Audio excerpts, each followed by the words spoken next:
샬롬, 안녕하세요. 오늘의 말씀지기 아름다운 주님의 대학교 아주대학교 23학번 이호셉 순장입니다. 오늘 큐티의 자리로 나오신 여러분을 진심으로 축복합니다. 오늘도 말씀으로 힘을 얻어 여러분의 삶이 승리하기를 소망합니다.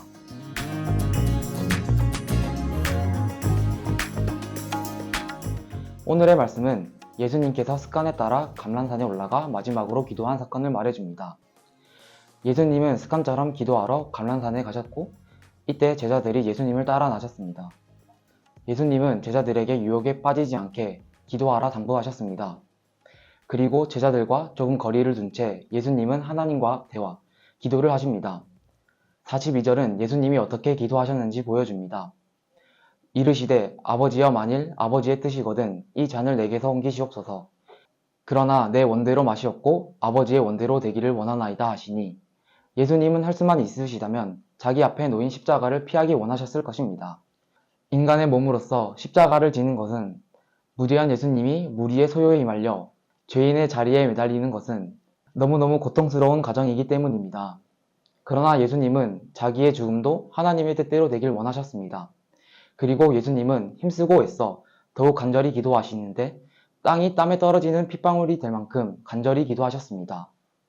예수님이 자신의 목숨을 두고 간절히 기도하시는 중에 제자들은 자고 있었습니다. 습관을 따라 기도하신 예수님이기에 제자들이 따라 나설 때 기도하러 가시는 것을 알았을 텐데 그 상황에서 제자들은 자고 있었습니다. 기도를 마치신 예수님은 시험에 들지 않게 일어나 기도하라고 하십니다. 예수님의 말씀은 마치 다음에 이어질 상황을 예견하신 듯 기도하지 않고 자던 제자들이 시험에 빠지는 상황이 펼쳐집니다. 제자들과 있을 때 무리가 유다와 함께 사람들이 눈이 많이 없는 밤 예수님을 잡으러 온 것입니다.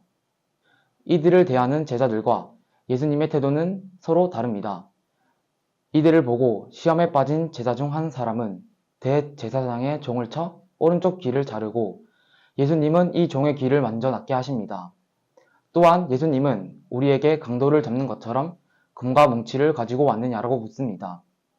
이러한 상황을 통해 이사야 53장 12절 범죄자 중 하나로 여겨졌다는 예언이 성취됨과 동시에 범죄자로 취급받지만 자기를 잡으러 온 사람마저 치유하고 계시는 예수님을 보여줍니다. 마지막으로 이제는 너희 때요 어둠의 권세로다 라는 예수님의 말은 사탄의 일시적인 지배를 의미합니다. 오늘 말씀을 묵상하며 구약의 선지자를 통해 예언된 말씀이 이루어지는 것을 보고 예수님이 진정 하나님께서 예비하신 분이라는 것을 다시금 기억하게 되었습니다. 그리고 죽음을 향해 가는 과정에서도 기도로 하나님과 깊이 교제하셨던 예수님이 자신을 잡으러 온 제사장의 종을 치유하시며 원수를 사랑하시는 모습을 봅니다. 그러나 저는 제사장의 종에게서 저의 모습을 봅니다. 하나님과 멀어지며 죄를 짓는 종의 모습이 하나님 앞에서 저의 모습과 같다는 생각이 들었습니다. 하지만 예수님께서 자기를 잡으러 온 사람마저 용서하시는 모습을 보고 예수님이 언제나 우리가 돌아오길 원하시고 변함없이 사랑하시는 분이라는 것을 더욱더 알게 되었습니다. 또 한 가지, 오늘 말씀에서 기도에 대해 더 배우게 되었습니다. 사실 저는 기도를 잘 하지 못했습니다. 저의 기도는 하나님과 대화라기보단 학업과 인간관계 등 어찌 보면 저에게 중점이 맞춰진 게 대부분이었습니다.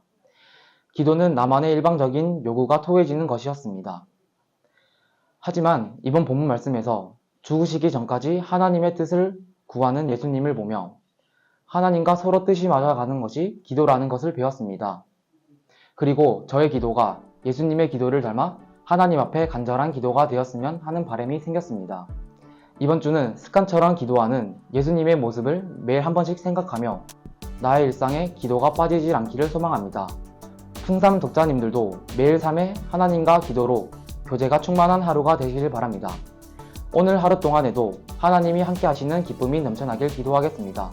샬롬.